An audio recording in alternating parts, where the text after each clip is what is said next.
তারপরে আমাদের সুমন দা, কৌশিক দা তারাও তাদের বক্তব্য রেখেছেন। আমাদের সহপাঠী বন্ধু আনসার, দেব অনেক বক্তব্য রেখেছেন। তারপরে বেশি কিছু বলার সাহস দেখাবো না, শুধু জিনিস সম্পর্কে আমি দু একটা কথা বলতে চাই।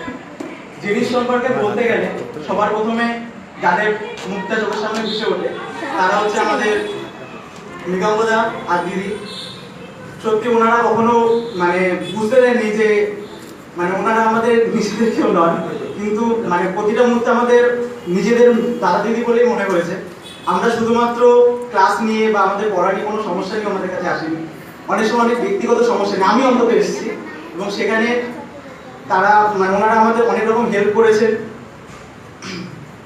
একটা কথা মনে পড়ে, একদিন আমাদের মৃগাঙ্গদার কাছে আমি, মিতালি, আমরা একটা বইয়ের কথা বলতে গেছিলাম, একটা পরীক্ষার জন্য একটা বইয়ের কথা বলতে গেছিলাম। তো তার পরের দিন মৃগাঙ্গদা সেই বইটা তো আমাদের জন্য এনেছিলেন, তার সঙ্গে আরো 7 থেকে 8টা বই আমাদের জন্য এনে দিয়েছিল। এটাই হচ্ছে আমাদের মৃগাঙ্গদা।